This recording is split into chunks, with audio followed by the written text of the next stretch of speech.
کہ higher education اور lower education دونوں کے اندر میں آپ کو بتاتا ہوں کہ اس حکومت نے اپنے کمٹمنٹ کے اعتبار سے 50,000 اسکالرشپس دی ہیں جو بچوں کو 50,000، جبکہ پچھلے 10 سال میں 30,000 بھی نہیں دی گئی ہے نا. تو 50,000 دی، تو اس کا مطلب ہائر ایجوکیشن کے اندر بھی فروغ دینے کی کوشش کر رہے ہیں.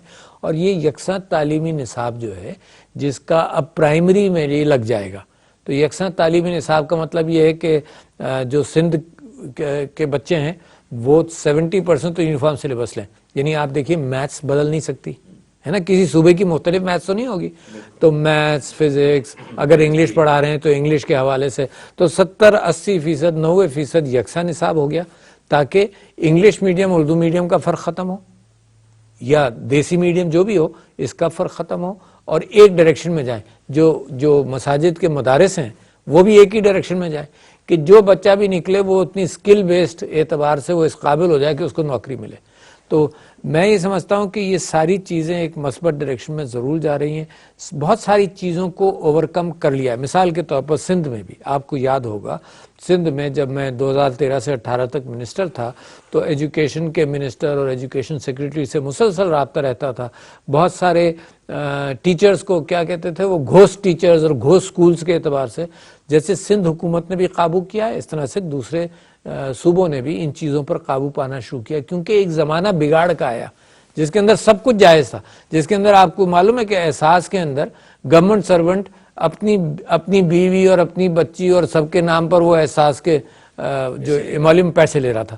تو یہ اس کنٹرول کے ساتھ میں سمجھتا ہوں کہ بہت تبدیلی بہتر ہونی شروع ہو گئی ہے.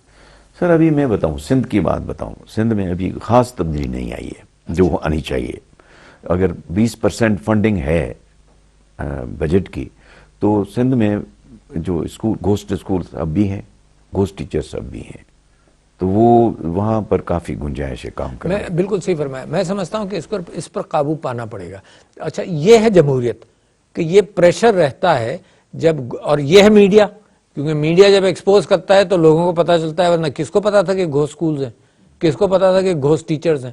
تو لہٰذا میں سمجھتا ہوں کہ یہ پریشر جاری رہنا چاہیے. یہ جس کو کہتے ہیں نا بیٹل از ناٹ اوور، کہ یہ بہت بڑی بیٹل ہے. اور تعلیم کو ہم نے اور صحت کو اگر ہم نے عامی گرفت کے اندر ڈال دیا تو چائنا کے اندر اگر آپ تبدیلی دیکھیں تو ان دو چیزوں کی وجہ سے پاورٹی ختم ہوتی ہے.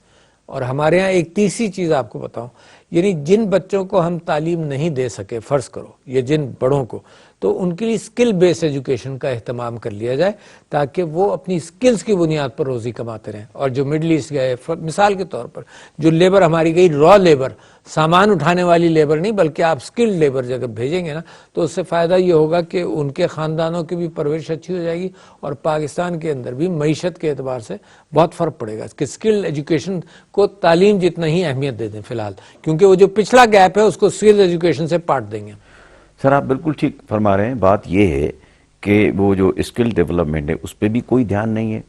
آپ کاغذوں پہ تو دیکھ رہے ہیں، مطلب میں جہاں تک میری اپنی اسٹڈی ہے، اور ایجوکیشن پہ وہ اتنا دھیان پرائیویٹ سیکٹر میں ہے جہاں پر اسکولس ہیں بھی کناؤز وغیرہ جتنے پرائیویٹ اسکولس ہیں وہ کچھ کر رہے ہیں، اس میں بھی نمبر 2 کافی آ گئے ہیں، جو کوئی چیکنگ نہیں ہے. اسکولس پرائیویٹ اسکولس ایسے بھی ہیں جو 5,000-7,000 ٹیچر کو سیلری دیتے ہیں اور والدین سے 4-5 ہزار روپے مہینہ لیتے ہیں.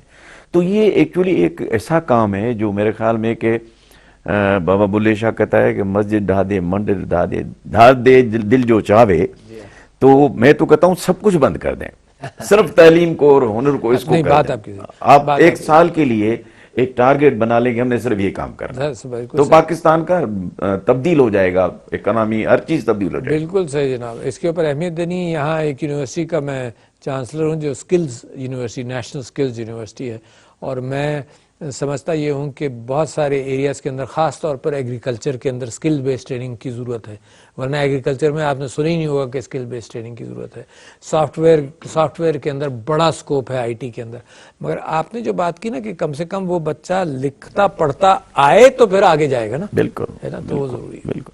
ایگریکلچر کی خود آپ نے بات کی ہے، ٹوٹلی نمبر 2 ہے جو جی ڈی پی میں کنٹریبیوشن انڈسٹری کے بعد ایگریکلچر کا ہے. سر میں ایگریکلچرسٹ بھی ہوں، کوئی اٹینشن نہیں ہے کسی چیز پہ اٹینشن نہیں ہے.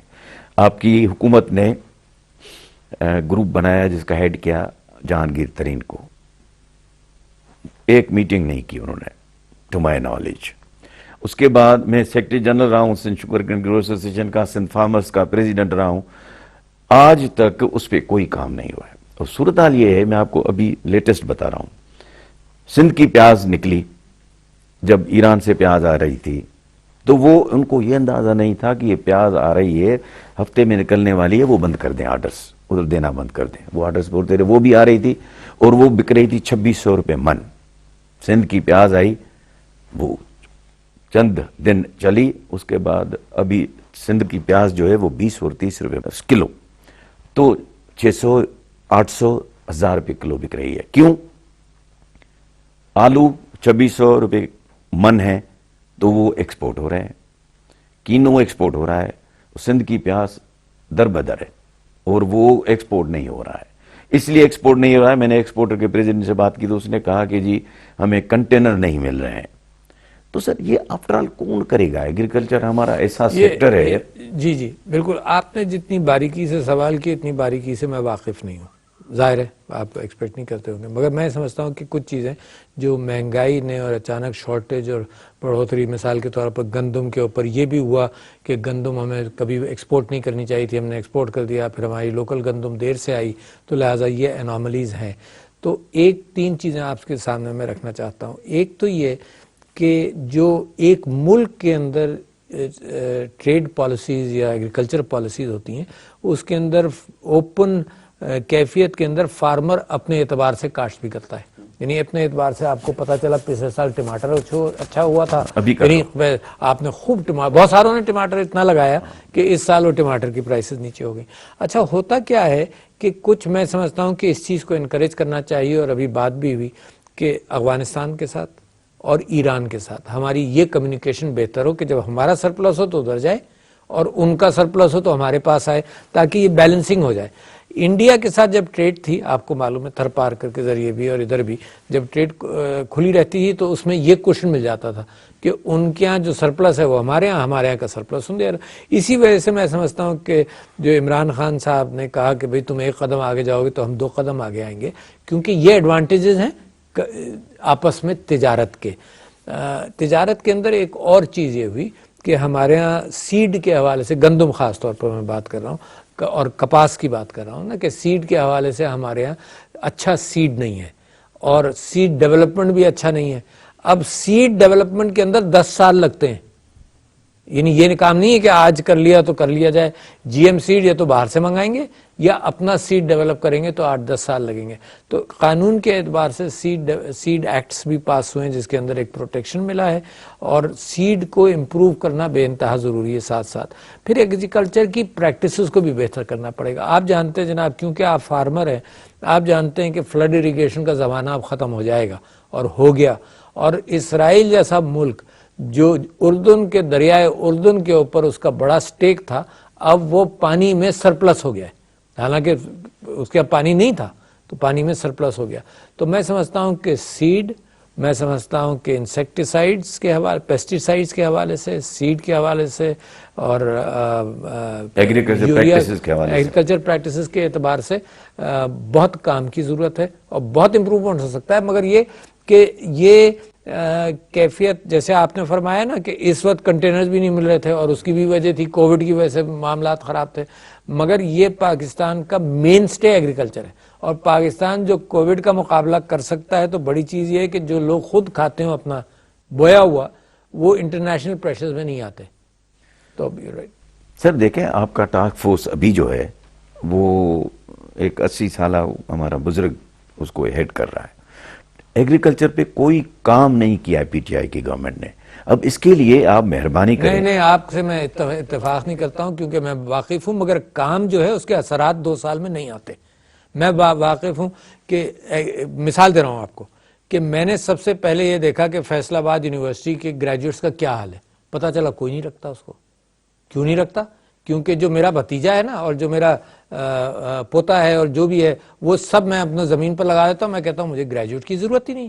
کیوں؟ کیونکہ وہ جو گریجویٹ نکال رہے ہیں وہ مارکیٹ کی ضروریات سے میچ نہیں کر رہا تھا. تو اب ایک پاکستان ایگریکلچرل کونسل بنی, پاکستان سیڈ کونسل بنی, ان لوگوں نے یہ کیا کہ بھئی تمہارا گریجویٹ 6 مہینے میرے ساتھ زمینوں پر کام کر لے, جب زمینوں پر کام کرے گا 100% ہم امپلائمنٹ دیں گے. تو things are going in the right direction but has to be force much more. ہاں, اس کی رفتار بڑھانی ہے. چلیں یہی ہم کہہ سکتے ہیں کہ رفتار بڑھا دیں. 18th امینڈمنٹ کے لیے یہ کبھی جلسوں میں بات ہوتی ہے کہ جی 18th امینڈمنٹ میں کوئی امینڈمنٹ آ رہی ہے یا اس پہ کوئی تبدیلی کی جا رہی ہے, وہ سیاسی اسٹنٹ بازی ہے یا اس میں کوئی ہے وزن بات میں ہے, آپ ہی بتا سکتے ہیں. اس لیے کہ میرے خیال سے کیوں وزن نہیں ہے, وزن ہونا چاہیے کہ آئین کے اندر امینڈمنٹس آئے تو اچھا ہی ہے نا کہ آئین امپروو ہو گیا. 18th امینڈمنٹ کو امپروو کرنا چاہیں گے تو امپروو ہو جائے گا, اس میں کوئی پریشانی کی بات نہیں. اس میں ڈیبیٹ ہونی چاہیے. ڈیبیٹ تو ہوگی, ڈیبیٹ کے بغیر تو نہیں ہونا چاہیے, مگر یہ ڈیبیٹ ہو ہی رہی ہے آلریڈی. یہ جو آپ نے شوشہ چھیڑا ہے یہ اسی ڈیبیٹ کا حصہ ہے نا, یہ اسی ڈیبیٹ کا حصہ ہے. اور اس وجہ سے کہ جب روٹی ایک سائز کی ہو اور مانگنے والے بہت ہوں تو پھر اس پر بحث ہوگی کہ اس کو ڈیوائڈ صحیح کرو. اب جب روٹی کی سپلائی زیادہ ہو اور مانگنے والے اتنے ہی ہوں تو اس کا مطلب کہ آسانی سے چیزیں چلتی ہیں. 18th امینڈمنٹ کا سٹریس جو ہے وہ اس وجہ سے آیا کہ پاکستان کی اپنی معیشت کمزور ہوئی. نتیجہ یہ ہوا کہ فیڈریشن کے پاس جو ریسورسز تھے وہ بھی کم ہو گئے, اور فیڈریشن سمجھتی ہے کہ اس کی ذمہ داری ظاہر ہے بہت ساری ہیں ذمہ داریاں, جس کے اندر آرم فورسز ہیں, جس کے اندر کمیونیکیشن ہے, آپ نام لیتے جائیے. تو لہٰذا جو ریسورسز کا امپیکٹ ہوا اس کی وجہ سے 18th امینڈمنٹ پر سوالیہ نشان آیا کہ ریسورس ڈسٹریبیوشن مختلف کی جائے. 18th امینڈمنٹ کے اندر ایک اچھا کام یہ ہوا کہ ڈیولیوشن آف پاورز ہوا, صحت اور تعلیم نیچے دی گئی, اور اس امید کے ساتھ دی گئی, اور میں سمجھتا ہوں صوبے پورے اتر رہے ہیں اس کے اوپر کہ وہ اپنی ایڈمنسٹریٹو کیفیت کو امپروو کرتے جائیں گے. تو بہت مثبت کام بھی ہوئے, مگر امپروومنٹ کی گنجائش جیسے آئین میں ہے ویسے 18th امینڈمنٹ میں بھی ہے. ایک وقفہ لیتے ہیں ڈاکٹر صاحب. ناظرین ملوں تھا وقفے کھاں پو.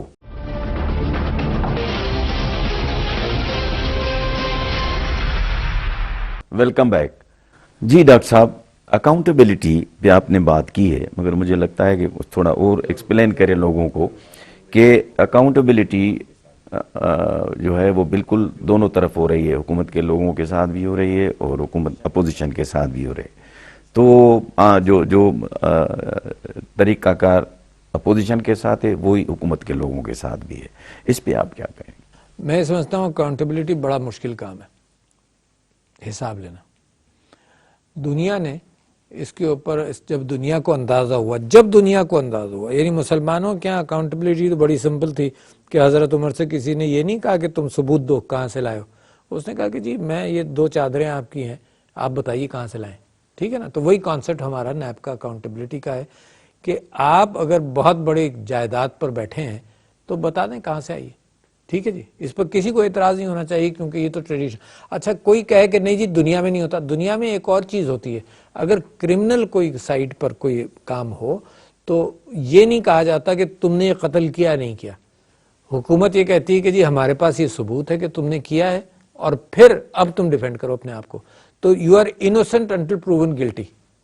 بٹ فائنینشیل میٹرز میں اکاؤنٹیبلٹی دنیا کے اندر, صرف پاکستان کی نہیں, جو لوگ گمراہ کرتے ہیں ان کے لیے میں کہہ رہا ہوں, دنیا کے اندر یہ ہے کہ ایکیوز کیا جاتا ہے کہ تمہارے پاس یہ ویلتھ کہاں سے آئی, تم ثابت کرو کہ کہاں سے لائے ہو. تو وہ کانسیپٹ صحیح ہے. پہلے تو میں آپ سے صرف یہ کہہ رہا ہوں کہ کانسیپچولی بات صحیح ہے کہ کہاں سے لائے ہو, جو بھی گرفتار ہے جو بھی ہے وہ کہاں سے بتائے کہ کہاں سے لائے. دوسری بات یہ کہ یہ سارے جو لوگ, اچھا کس کے ساتھ اکاؤنٹیبلٹی ہوئی, اس لیے اس کے ساتھ نہیں ہو رہی کہ پرائیویٹ سیکٹر کا آدمی جائیداد کہاں سے لایا, کیونکہ پرائیویٹ سیکٹر کے آدمی کا تو یہ نہ حکومت سے تعلق نہ چوری کا امکان, اگر ہے تو وہ بھی کرمنل سائٹ پہ پکڑا جائے گا. مگر جو گورنمنٹ یعنی سوئس اللیسٹ ایسیٹس ایکٹ ایک بنا تھا 2010 میں, اور سوئس ایکٹ بنا الیگل ویلتھ کے اوپر 2016 میں, اور برٹش ایکٹ بنا of in explained wealth order 2016 میں. یہ 3 قوانین ایسے ہیں جو مجھے گائیڈ کر سکتے ہیں کہ دنیا بھی اسی طرح سے سوچ رہی ہے. ان تینوں کے اندر یہ ہوا کہ یہ کن پر لاگو ہوتے ہیں, یہ ان پر لاگو ہوتے ہیں جو گورنمنٹ سرونٹس رہے ہوں, یہ ان پر لاگو ہوتے ہیں جو پولیٹیشین کانٹیکٹ میں یہ پولیٹیشینز رہے ہوں, کیونکہ گورنمنٹ کے خزانے سے اگر چوری ہوئی ہے وہ اس کو پکڑنا ہے. جو پبلک میں چوری ہوئی ہے وہ کرمنل ایکٹس کے نیچے آئے گی. یعنی کسی پرائیویٹ آدمی نے کسی پرائیویٹ آدمی کی چوری کی وہ تو کرائم ہو گیا, وہ وہاں پکڑا جائے گا. یہاں پر تو کرائم ثابت نہیں کیا جاتا, کرائم پریزیوم کیا جا رہا ہے کہ تمہارے پاس یہ پیسہ کہاں سے آیا. تو آپ کو معلوم ہے ان ایکسپلینڈ ویلتھ آرڈر کے اندر پاکستان میں کچھ رقومات بھی آئی ہیں فرام انگلینڈ, جو سندھ کے اندر کورٹ نے کہا کہ سندھ کے معاملات کے اندر خرچ ہونی چاہیے کیونکہ وہیں اس کے شبہات تھے. تو یہ جتنے جو لوگ سیاست میں رہے, جیسے پاکستان تحریک انصاف تو اب حکومت میں آئی ہے, ان کی اکاؤنٹیبلٹی ہوگی ان کے ٹینیور 2013 تک, یہ 2023 کے بعد دوبارہ بھی یہ حکومت میں آ جائیں, مگر ان کا تعلق فنڈز کے ساتھ اور فنڈز کی انلیگل یوز کے ساتھ ہوگا, تب ان کے اوپر ہوگا. یہ آلریڈی کوئی چیزیں نظر آئیں تو ہوگا.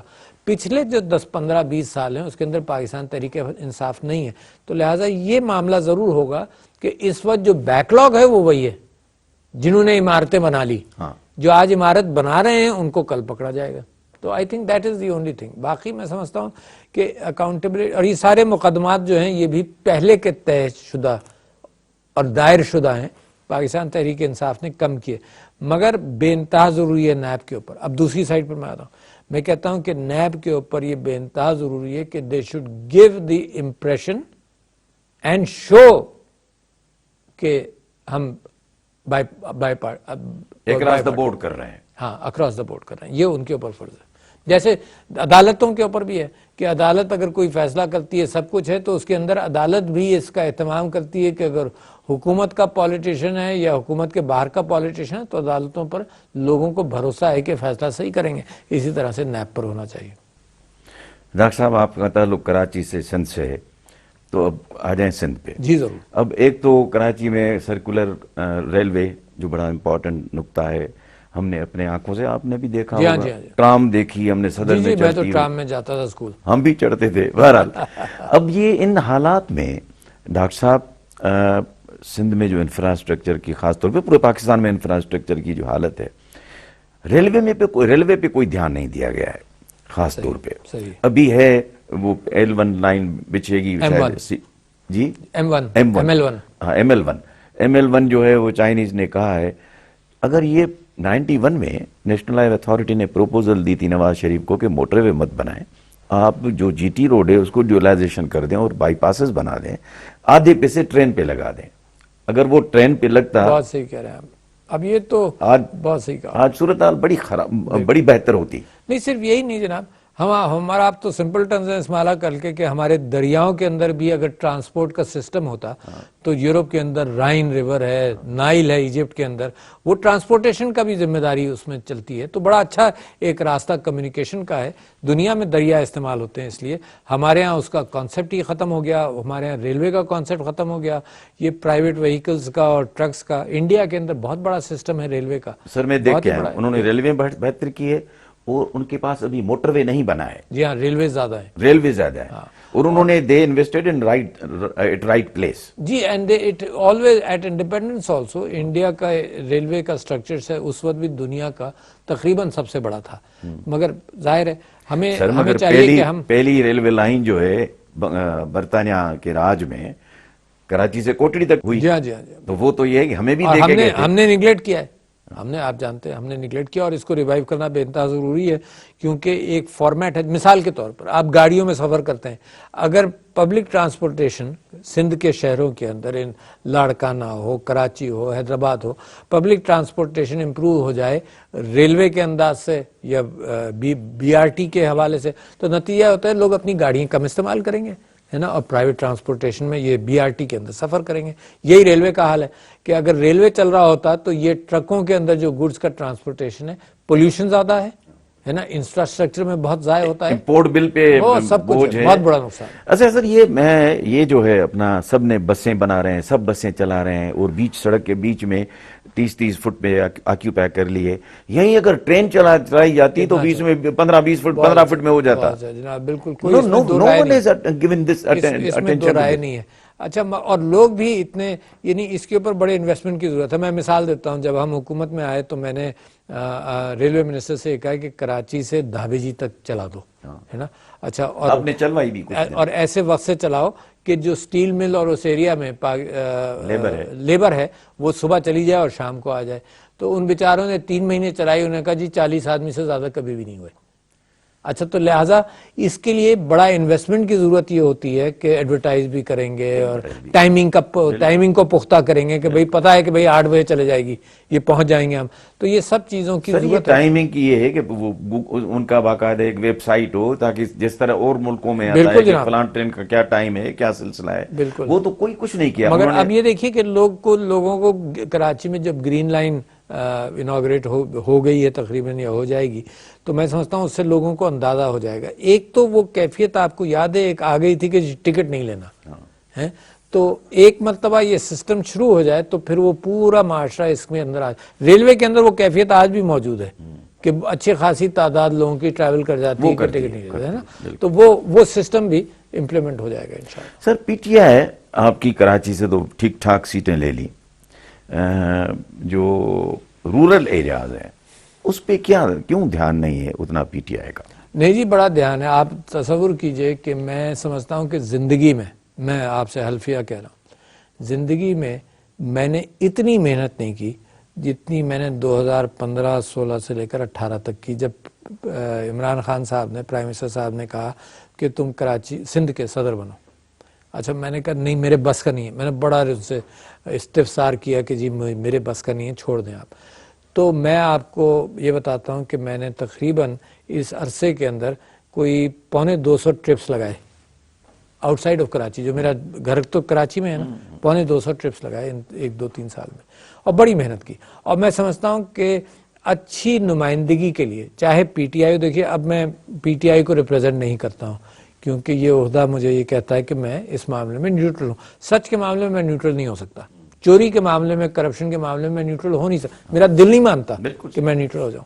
میں نیوٹرل ہو سکتا ہوں پولیٹیکل معاملات کے اندر. تو میں یہ سمجھتا ہوں کہ اچھے لوگوں کو منتخب کرنے کے لیے سندھ میں بڑی گنجائش ہے, کیونکہ کسی پارٹی کو الزام دیے بغیر میں یہ کہتا ہوں کہ جہاں بھی چاہے شہر میں کرپشن, دیکھیں میں ایم کیو ایم کے خلاف لڑنے والا آدمی ہوں نا, ہے نا. میں نے بڑی جدوجہد کی کہ یہ قتل و غارت گری, جس طرح سے کراچی ایکسپلائٹ ہوا, جو کچھ ہوا, بڑی جان ماری ہے میں نے sir, at the cost of my personal attacks on my house also. تو میں اسی معنی کر کے کہہ رہا ہوں کہ اچھے لوگوں کو منتخب کرنے کا سندھ کے رورل ایریاز میں بے انتہا پوٹینشیل ہے. پارٹیز اچھی قیادت آگے لے کر آئیں, بہت پوٹینشیل ہے, آئی ایم اویئر. تو یہ سندھ کے اربن میں بھی آپ دیکھیے کہ ایک فاشسٹ تنظیم تھی M Q M, Altaf Hussain کی ہے, مگر کراچی نے اس کے خلاف پھر سٹینڈ لیا. یعنی 10-15 سال کراچی اس کے شہر میں رہا, جتنا عرصہ بھی رہا ہے نا, شہر میں رہا, مگر پھر اس کو اوور تھرو کیا. تو اسی معنی کر کے اچھے لوگوں کو لانا ایک بہت ضروری کیفیت ہے سندھ کے لیے. بالخصوص میں آپ سے گزارش کر رہا ہوں کیونکہ جو فیوڈل نظام ہے پاکستان کے اندر, تو وہ اگر آپ اس کو دیکھیں تو سب سے زیادہ سرداری نظام کے اثرات ابھی تک اگر موجود ہیں تو بلوچستان میں ہے, ٹھیک ہے جی. اس کے بعد اگر کوئی جگہ ذہن میں آتی ہے جہاں اس کے اثرات ہیں وہ سندھ ہے, اس کے بعد پنجاب ہے, اور سب سے کم کے پی کے اندر وہ کیفیت ہے کہ فیوڈل یہ سرداری سسٹم ہو. تو لوگوں کو آزادی ووٹ دینا اور اپنا کنسپٹ بنانا اور جمہوریت کی طرف راغب ہونا, یہ اس طرح سے اب بہتر ہوتا جا رہا ہے. سر آج کل ایشو ہے آئی لینڈز کا. اب آئی لینڈز پہ جو آئی ڈونٹ نو کہ کیا اس کی پوزیشن ہے, مگر یہ تھا کہ سندھ گورنمنٹ نے پہلے شاید ایک سوشل میڈیا پہ پرمیشن دے دی تھی یا این او سی دے دیا تھا, پھر این او سی وتھڈرا کر لیا ہے. کیا چیز اصل میں سمجھتا ہوں کہ جو بھی کانفلکٹ ہے نا, مطلب دیکھیے ریسورسز کے لیے اور علاقے کے اعتبار سے پروونسز کا اور فیڈریشن کے درمیان یہ کانفلکٹ ہونے کا امکان ہوتا ہے کہ یہ ہماری چیز ہے تمہاری نہیں ہے, قانون کیا کہتا ہے, آئین کیا کہتا ہے, اس اعتبار سے دیکھ لو. اصل میں میں بڑا کنونسڈ ہوں اور پر امید ہوں, کیونکہ میری جتنی بھی گفتگو ہوئی ہے اس میں اس بات کا امکان ہے کہ سندھ اور پروونشل گورنمنٹ, سندھ اور فیڈرل گورنمنٹ کے درمیان ایک انڈرسٹینڈنگ آ جائے گی. پہلی بات تو یہ طے ہے, فیڈرل گورنمنٹ نے یہ بات کہہ دی ہے کہ اس کا سارا جو ریونیو ہے وہ تمہارا, اس کو چلانے کی ذمہ داری ہے, سندھ کو ملے گا, اس کو چلانے کی ذمہ داری تمہاری. اگر اس کے باوجود میں سمجھتا ہوں کہ سندھ گورنمنٹ نہیں چاہتی تو نہیں بنے گا, مگر یہ کیفیت اگر آپ دیکھیں نا تو دنیا کے اندر سارا ڈیولپمنٹ شہر کے ساتھ ہی ہوتا ہے. اچھا اب دبئی کے اندر اگر آپ دبئی گئے ہیں تو دبئی کے اندر پورا ریگستان ہے شہر کے ساتھ، ڈیولپمنٹ وہاں نہیں ہوا، انہوں نے سمندر سے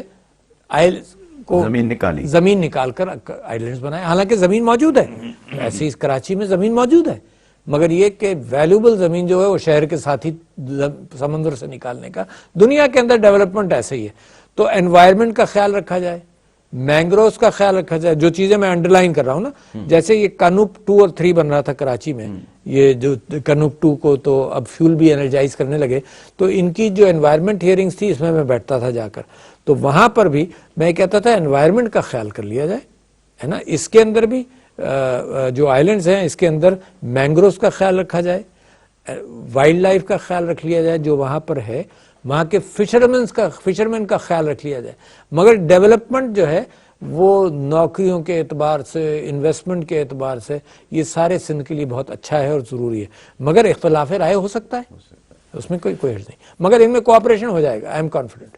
ڈاکٹر صاحب آپ کی بڑی مہربانی۔ ناظرین وٹھوں تا اجازت۔